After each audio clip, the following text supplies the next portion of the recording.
चश्मा साफ करते वक्त उस बुजुर्ग ने अपनी पत्नी से कहा कि उनके जमाने में मोबाइल नहीं थे।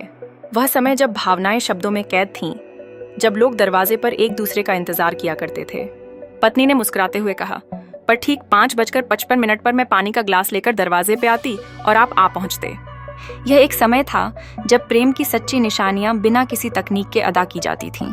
पति ने अपनी सोच में तल्लीन होते हुए कहा, मैंने 30 साल नौकरी की, पर आज तक यह नहीं समझ पाया कि मैं आता इसलिए तुम पानी लाती थी या तुम पानी लेकर आती थी इसलिए मैं आता था। वह इस क्रम में उनकी यादों में छुपे कई पलों ने मुस्कान बिखेरी। पत्नी ने हंसते हुए कहा, याद है तुम्हारे रिटायर होने से पहले जब तुम्हारी मनपसंद खीर बनाती तो तुम कहते कि खीर खाने की सोचकर कुछ जल्दी आना पड़ी डीडेगा। तो यह एक अनमोल प्रेम कहानी थी जिसमें छोटी छोटी बातें मूल्यवान थीं। वे दोनों बातें करते रहे।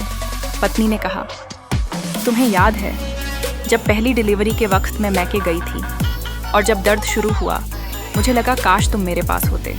पति ने खुश होते हुए कहा, मैं उस दिन यूं ही सोचा कि जरा देख लूं तुम्हें और उस ख्वाब में तुम्हें पा लिया। बातों का सिलसिला चलता रहा और उन पलों ने उनके रिश्ते को मजबूत किया। फिर पत्नी ने कहा, जब तुम मेरी आंखों में आंखें डालकर कविता की 2 लाइनें बोलते तो मैं शर्माते हुए अपने पलकें झुका देती।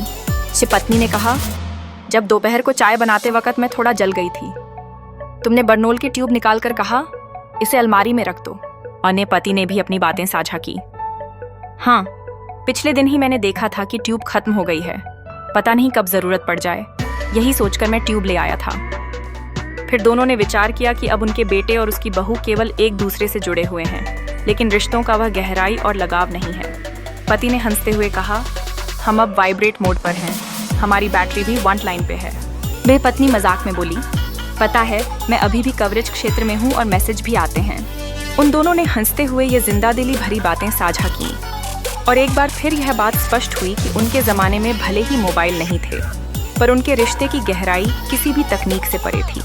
प्रेम और स्नेह का यह प्रसाद जो वे वर्तमान पीढ़ी को देना चाहते थे, तो यही होता है असली प्यार।